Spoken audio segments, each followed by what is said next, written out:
My full name is Bert Richard Sadler, born And May the 19th, 1925. My rank was Marine Stoker Driver. That was the rank for driving one of the landing craft. I left school in the August of 1939, and the war started September the 3rd, just a few weeks later. And at that point, of course, I served in the Middlesex Regiment Home Guard and got into that and served in that when I was 15 years old. And then by the time I'd gone through the bombing in London and various other situations, then I decided that I didn't want to go in the army, and the Royal Marines were the only service you could get into under 18. Well, it started off pretty slow. At that point, of course, Chamberlain came back and announced he'd had a meeting with Hitler and everything was going to be fine and dandy. But of course, it didn't turn out that way, because then Germany invaded Poland, and then we had an agreement to stay with Poland in the event of aggression. And that's what we did. Immediately then, of course, we declared war against Germany, because they had already started war against Poland. And at that point then, we just felt that that's what we had to do. And then shortly after that, then of course we had the bombing started, and that didn't get too many results for Hitler. He didn't get too many results with the bombing until the beginning of 1941, and then he started bombing the cities. When he started bombing the cities, London, of course, was one of the first ones, and they firebombed the cities, Coventry and Portsmouth, Plymouth, London, where I lived.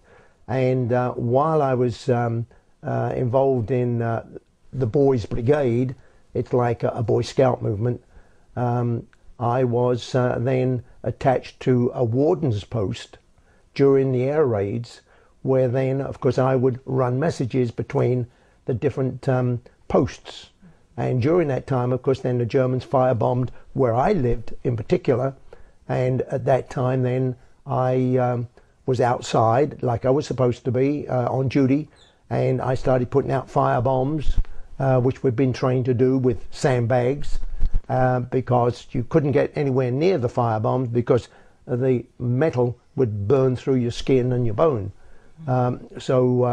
That was one episode I went through where, of course, I was given an announcement in the newspaper that a Boy Scout, 14 years old, had put out fire bombs. And of course I was awarded 10 shillings, which would be like $1.50. I was selected, being as I had some kind of mechanical ability, even though I was only 17, and therefore ended up in the Marine Corps then as an engineer type of person, which they called a stoker, to learn how to maintain the engines on a landing craft. At that point then, that took nearly 6 months for us to be trained and educated on this position. And then on the 1st of 1944, then we were then given a flotilla of 16 American LCMs, which is landing craft mechanized. And at that point then, we did training off the shore, out to sea, back again, picking up supplies, taking them out again.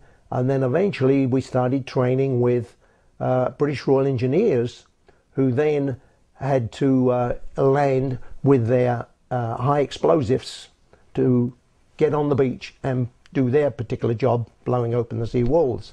So eventually, out of the 136 men in our flotilla, there was just 12 of us that were selected to take 3 American landing craft in. And at that point, then we were given a beach to land in, and then at 4 o'clock in the morning on D-Day, then we were then picking up our engineers so that we could take them in the assault to blow open the sea walls for the Canadian tanks to proceed from the beach to get onto land, where of course then they could start traveling. Mm-hmm. So that was the beginning of the reason for our training through all of those 6 months. So really from 17 and 3/4 to just before my 18th birthday, then of course we were trained up fully, ready to go to Normandy. Prior to the D-Day, which was on the 6th, on the 1st, 2nd and 3rd, just our 3 landing craft out of 16, which were then assigned to go in the assault. We then went down to the south of England, near Portsmouth, and at that point, with thousands and thousands of other seagoing craft, supposed to have been about 6,000. We were just 3 of those 6,000 then that were assigned to go down, got to Portsmouth, and then at that point we were loaded up. Our landing craft then was loaded with high explosives, TNT, and then we knew, of course, our 3 landing craft, 12 men, we knew then we were going to be doing something serious. And shortly afterwards, we had 6 British Royal Engineers come on board and, of course, check the equipment that was on the board. And, of course, then we found out, of course, they were then assigned to blow open the sea wall at Bernieres, where we landed on Juno Beach, to blow open the sea wall, which is very, very high, probably about 20 feet tall, to then blow the concrete wall open and breach it so that the Canadian tanks then could proceed off the beach.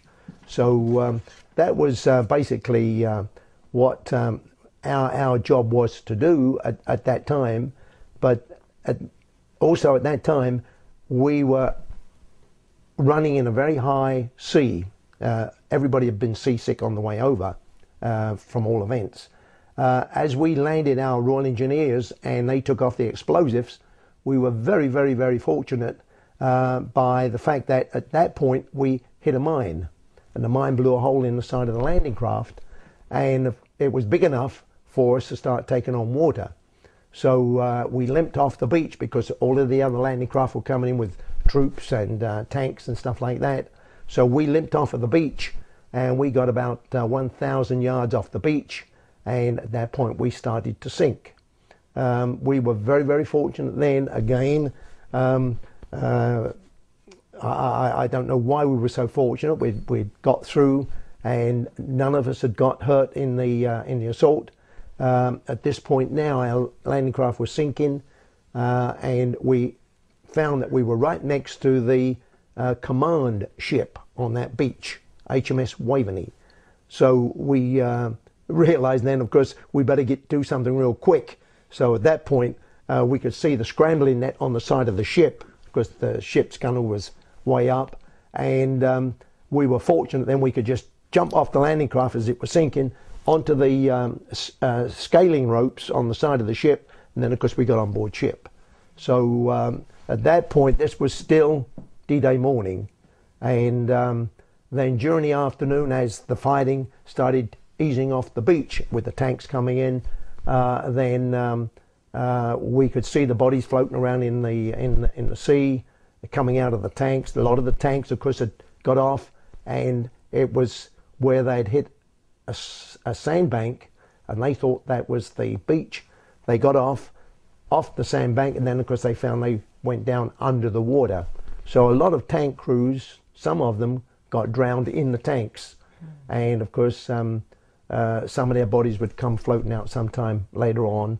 And the bodies, of course, a body during the daytime, they would get quite bloated, and the only thing we could do, you can't pick up a body like that. The only thing we could do was to grab hold of the dog tag of the body's neck, and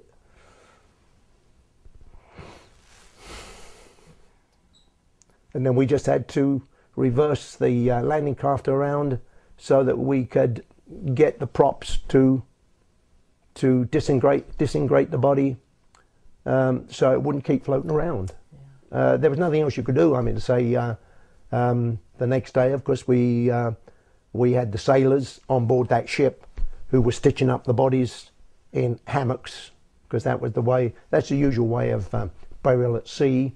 You're stitched up in a hammock, and I did mention in one of my interviews that but for the grace of God go I.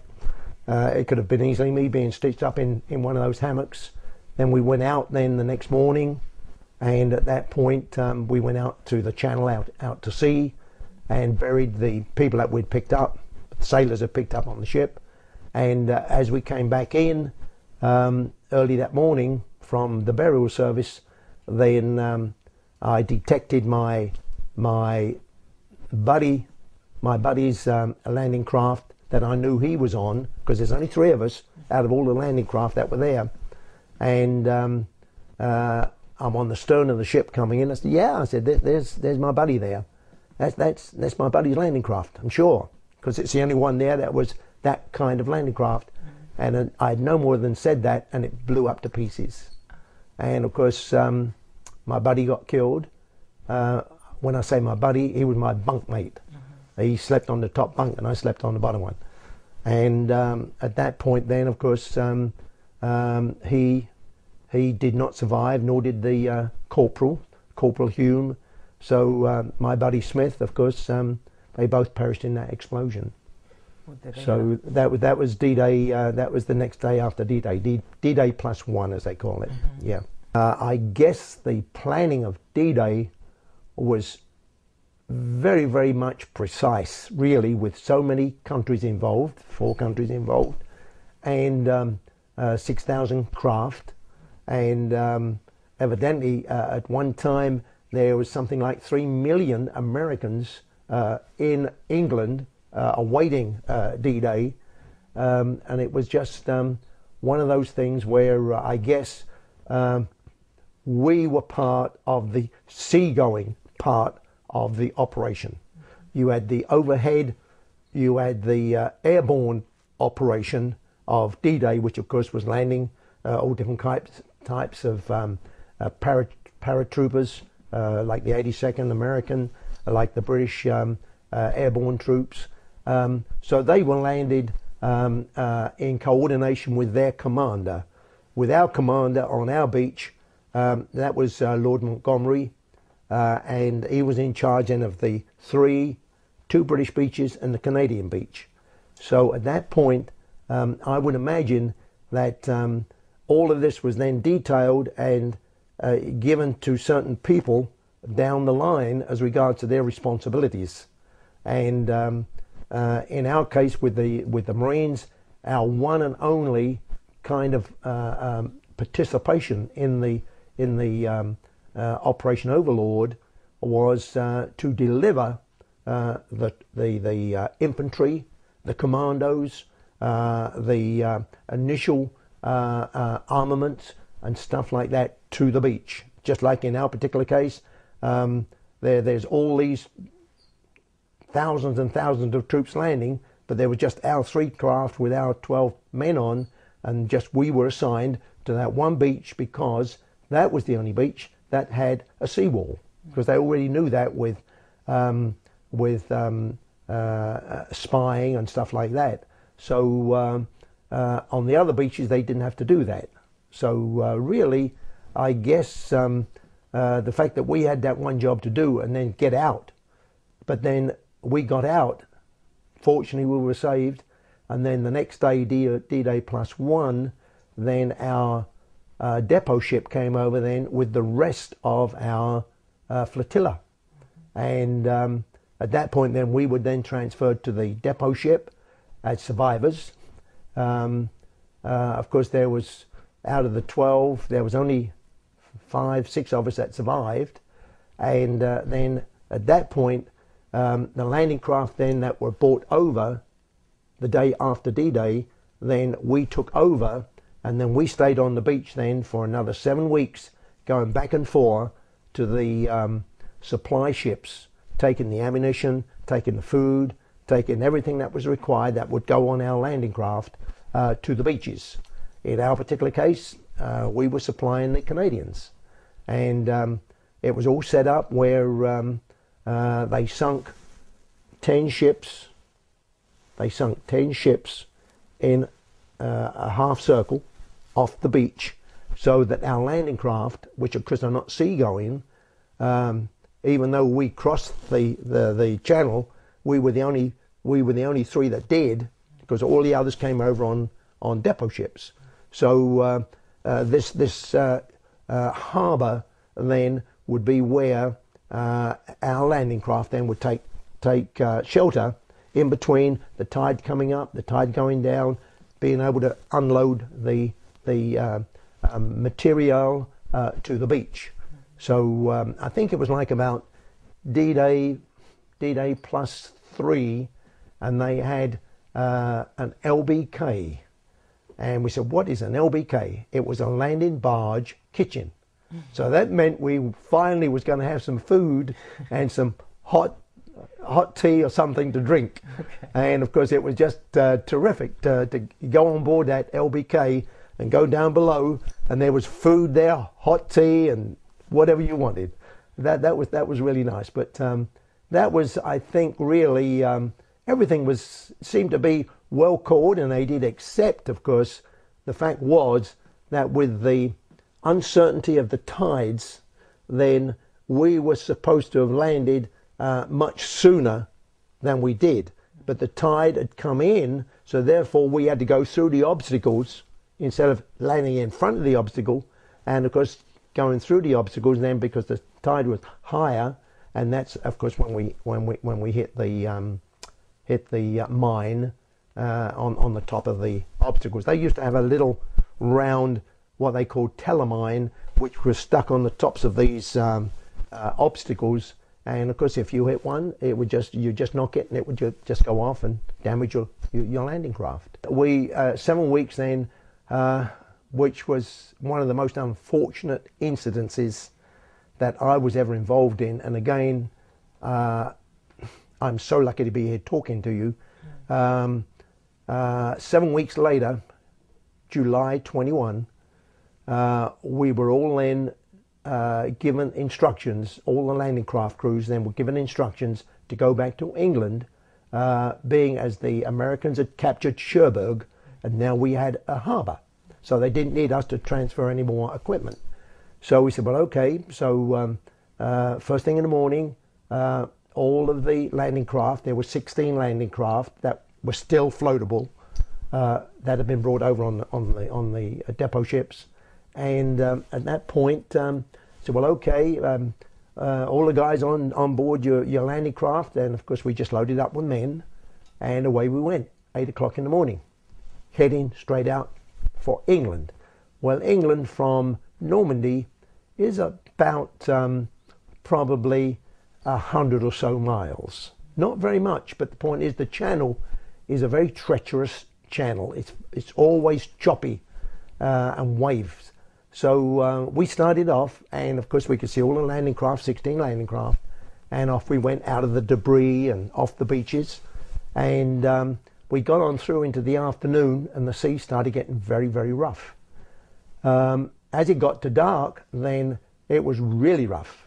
We were at a point where we were riding the waves, and the waves were so high that the landing craft in front would disappear from our sight, and then as it came up on the wave, then we would disappear and go down in the well of the wave. So this went on until it was dark, and then when it was dark, then we lost completely. We lost sight of everybody that was in the flotilla. Everybody, we were just floating around, being thrown back and forth. Seasick, well, of course, you couldn't be any more seasick in your life than we was at that time. So anyway, we persevered through the night. We just traveled on.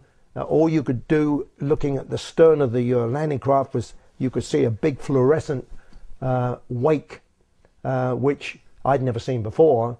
But hour after hour, we'd be looking at that wake, and you were very, very tempted to let go of the handrail that you were hanging on to and just say goodbye, because your stomach was, you just couldn't be sick anymore. So we're all in the same boat. We'd been down in the bilges, and the bilges were floating around. Terrible. But anyway, that was the worst part of it. And then the next day, as it got light, 4 or 5 o'clock in the morning, okay, Sadler, Ginger, go up and see where we are. So of course I got up the hatch, looked out the hatch. I said, oh, I can see the White Cliffs of Dover, which of course is the site that everybody, all Americans, when they used to fly from Europe back into England, as long as they could see the White Cliffs of Dover, they knew they was back home in England. And no more had I just said, oh, I can see the White Cliffs of Dover. And I said, no, just a moment. And as the ship, as my landing craft was slowing down because we was getting close into the beach, I said, no. I said, we're back in Normandy. I said, I can still see all the sunk ships. And we had been battered all through the night and turned right around, and we were back in Normandy. Oh my goodness. So we were sick as, well, we were sick as dogs, but even sicker still, because we thought that time next day we'd be back in England, saying hi to our wives and girlfriends and stuff like that. Anyway, at that point then we had a check, and we found that finally there was only 5 landing craft out of the 16 that had arrived safely back in Normandy. So it was like the next day we heard that the commander who had organized this knew that there was going to be a storm and had sent the Marines off, and evidently we heard sometime later on that he'd been court-martialed for what he had done. But needless to say, the point was that didn't bring back the guys that had drowned at sea. And I learned 50 years later, when I went to England for a reunion, I said, no one ever talks about all the men and the landing craft we lost coming back to England. Oh yes, Richard, we have a memorial seat at Itchenor, where we trained, in Suffolk. Really? I said, wow. So I eventually got in contact with somebody, and they said, yes, there was 35 men that were unaccounted for. So I have a list in my album of those 35 gentlemen, Marines, officers, who were lost at sea with all of their landing craft. So it was tragic, and then we got back to England eventually, and we were then assigned to go to further training for the landings in Japan. Well, as you all know, of course, the bomb dropped and all that sort of stuff. So instead of going to Japan, we were then immediately put into combat battalions and retrained as infantry, and then we were sent out then to Germany because at that point in May, of course, we had the VE Day, and some of the Germans just would not surrender. So we had to go back out there to where I eventually ended up was Kiel in Germany, Kiel Canal, and then we took over the storm boats and stuff like that to patrol.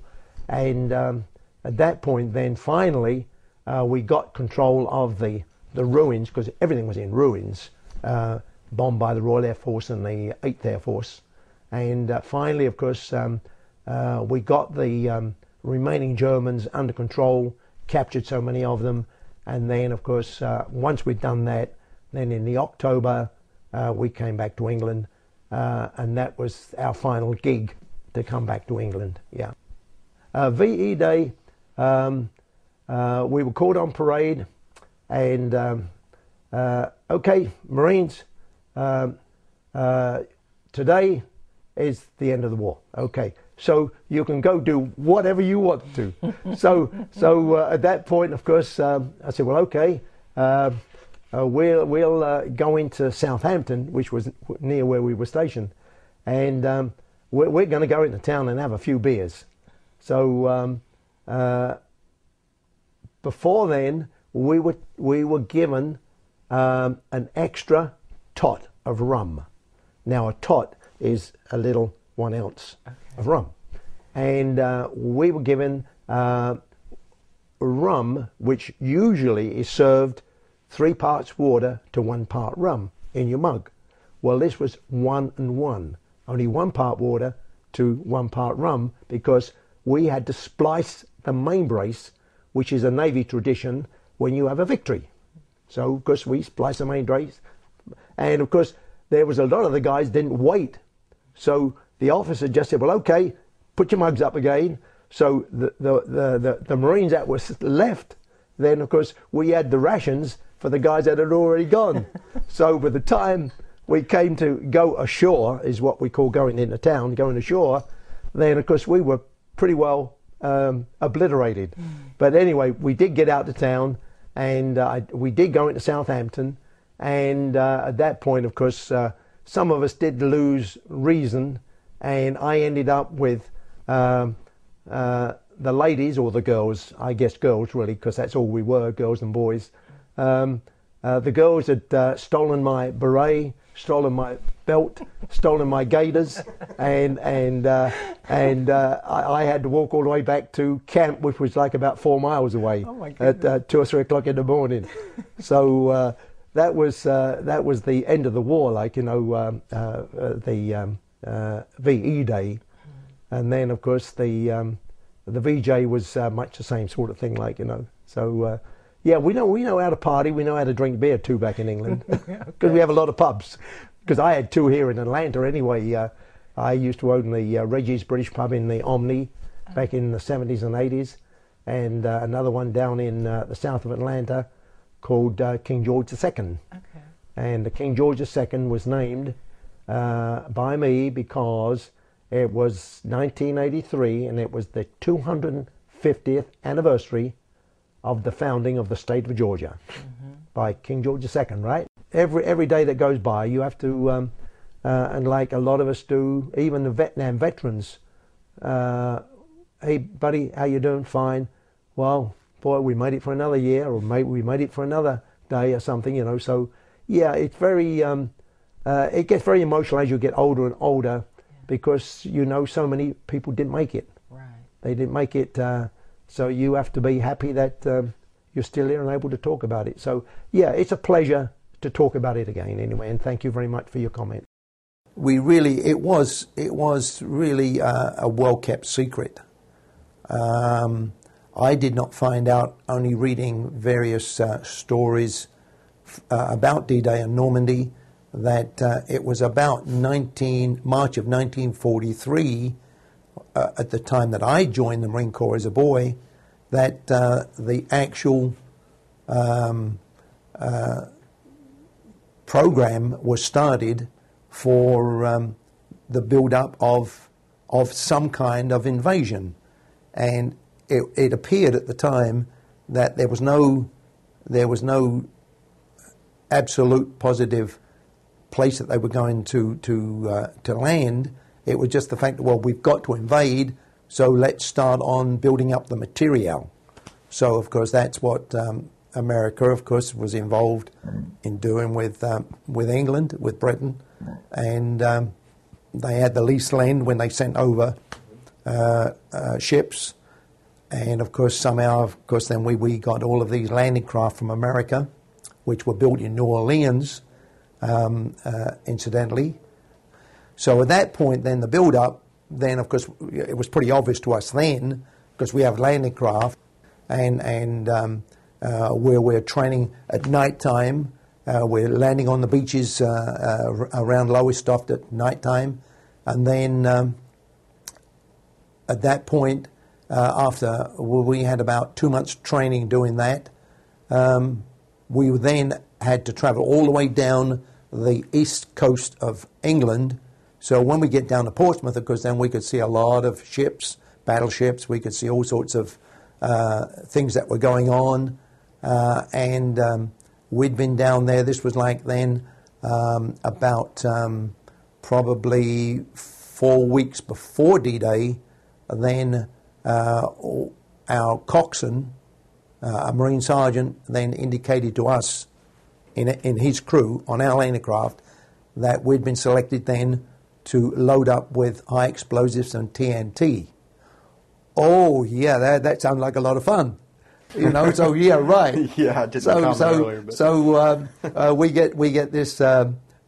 We have these British Royal Engineers come on board with these little like crates on bicycle wheels, and they had designed it so that when we thought about it afterwards, they put the boxes on bicycle wheels so that they wouldn't sink in the sand because they were big wheels. So they had the forethought to make big wheels out of it, and of course then put a handle on the front. So they had these half a dozen crates on wheels, which was TNT explosives for the breaching of the seawall, evidently. That because we didn't know that at the time, but then they left the TNT on our 3 landing craft. So then we had to be isolated. We were isolated then from all of the other landing craft, all of the ships that were there in Portsmouth, and we had to fly a big red flag. So, well, you know, what does this all mean to us? Yeah, like, you that's know, a bit of a sign there. Don't bump this landing craft, okay?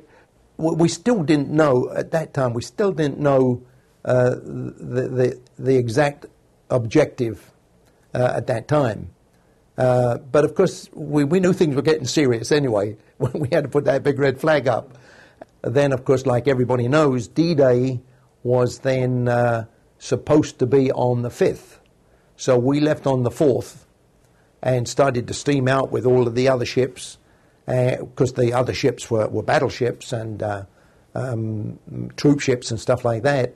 But we just got out probably 30 minutes away from Portsmouth, and the signal came. We saw all sorts of signals from ship to ship, and everybody started to slow down, stop, and turn around and went back into Portsmouth. So then evidently the weather had got so bad, right. Of course then, like everybody knows, it was delayed then for 24 hours. So the next day, of course, on the 5th, then of course again, okay, you guys, let's try again. And of course everybody knows about the window. We do it now or we don't do it. So of course then we steamed out, and of course this time it was the proper thing. And of course we steamed out of Portsmouth, and our 3 landing craft were in between the big ships as the big ships were coming out in 3 columns, and then we steamed off towards Land's End, which I guess was a decoy or whatever. And then as it got into the afternoon, evening, into the dark hours, then we knew everybody was turning and, of course, heading then for the Normandy coast. All of the landing craft that we had in our flotilla were American, and it's the one that you saw very, very often, especially out in the Pacific, where you have a ramp that comes down, and the ramp then will allow one truck or one tank to be offloaded, or you can take on something like about 70 or 80 men.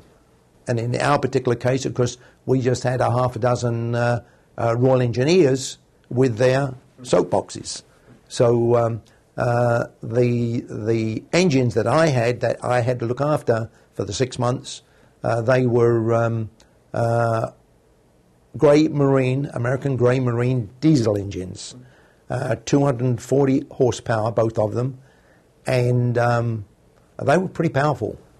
And while they were powerful, of course, when we did go over on D-Day, unfortunately, just about everybody in the invasion was seasick. And of course, you can imagine that these guys were seasick on big ships, what it was like on the landing craft.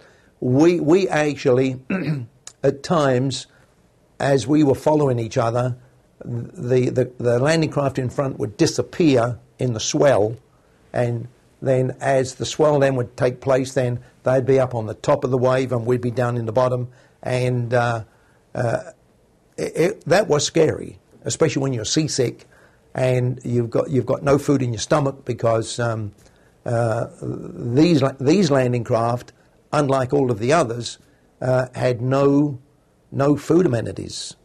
Once we'd got to the pickup point, Piccadilly Circus, then really at that point, then within the hour, then all of the battleships started opening up to soften up the coast. What was that like to hear that was really noisy, because from where we were, after we just picked up our troops, our soldiers, we then had to go by this battleship, and the battleship started to open up just as we were coming underneath the guns. You could see the guns maneuvering around, and all of a sudden you could see these red-hot shells, 15-inch shells. You could see these 15-inch red-hot shells leave the guns. And then really, when you heard those guns firing, I know it did for me anyway, it really shook all the seasickness out of me. I was not seasick for 1 minute after that. Time to get serious. And there we were heading for the beach, and of course we could see all the smoke and the fire and everything else going on the beach. So, and of course, we were soaking wet from the waves that kept coming over. It kept on coming over the landing craft. So, it really was quite an experience. So the 3 landing craft, of course, that were sent over was with the idea that at least one would get through to Bernieres for where the concrete seawalls would be breached and blown open for the Canadian 2nd Armoured Brigade to go through and get on off the beach. We came in behind the commandos. So, and of course there was nobody else other than the LCTs and the LCIs, which of course were infantry, right, landing craft infantry, which were the big ships. So of course they were unloading like you see in the photograph. And of course they would have 200 or 300 troops on. So of course they were coming in alongside. I happened to be sitting there just at the time we'd hit the beach, and were busy unloading the Royal Engineer sappers. There was a Canadian tank which was stopped on the beach right next to me. So of course at that point I'm not involved in anything else except just waiting now, because I'm looking after the engines. I'm just waiting now for the word to reverse, and this Canadian tank commander looks at me and he's like about 10 feet away, because he's right next to my landing craft, his tank was, and evidently we could see some shots, some puffs of smoke coming from the Bernières-sur-Mer church steeple, just the regular Normandy church. So he saw that at the same time that I saw it, because now see the firing, we're on a beach, so the firing is going back now. The 88 millimeters had been silenced, and so of course you could see this coming from the church steeple. So he turned his turret around, he got his cannon, and he let off a shell, and I saw that shell go right through the church steeple. Just as clean as a whistle, right through the middle of it, right through the church steeple. That's funny. And I went back 50 years later, and you can still see the patch on that church steeple. Huh. I said, hey, look, I remember that shell going right away through that church steeple. I guess we were fortunate. We got our guys unloaded, but at the same time, of course, we struck a mine. So, of course, there was no, if we stayed there, of course, then it was going to be a problem, because there was other landing craft coming in with the troops. Why did you guys pull back? Did you just have to get off the beach too? Yeah, we had to get off the beach because we'd already landed our Royal Engineer sappers, and then, of course, really at that point, we had no further instructions, because, you know, we're either supposed to be dead or not there.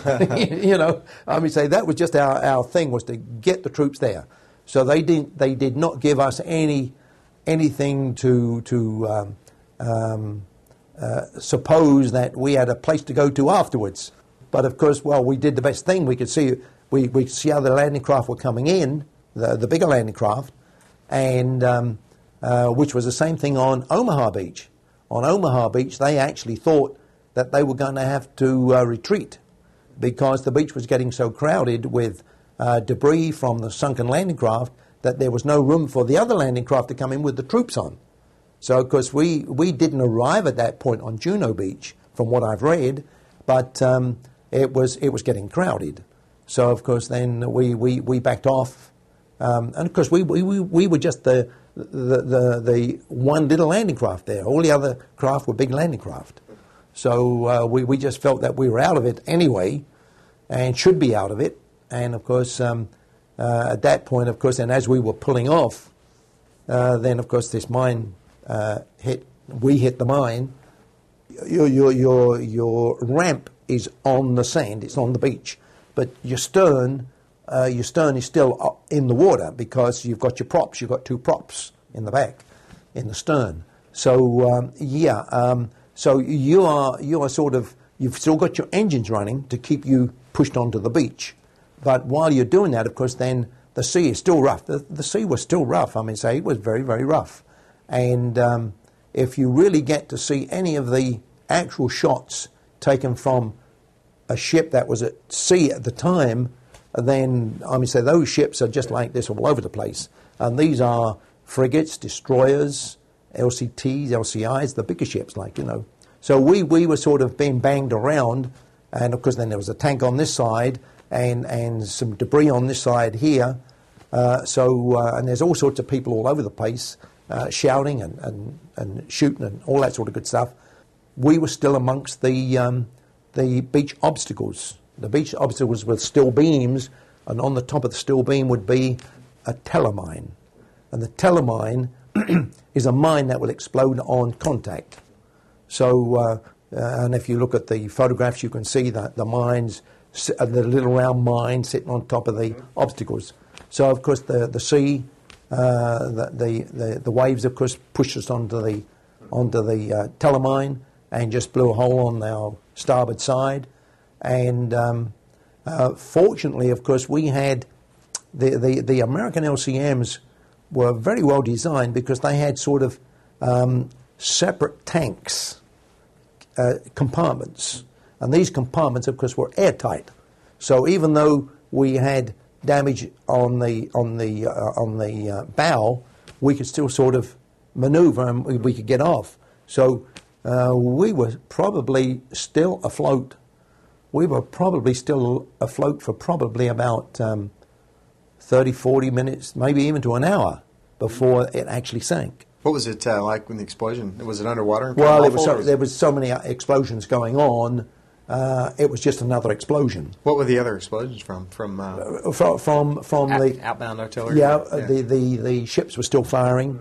The ships were still firing inland because as the troops were landing, of course, then they would raise up their field of fire and take it further in. But we were fortunate, of course, they did do some damage, but like up there on Omaha and Utah, especially on Omaha, I mean, so they bombed and bombed and bombed, and they still didn't even drop a bomb inside the emplacements because they were 10, 15 feet thick.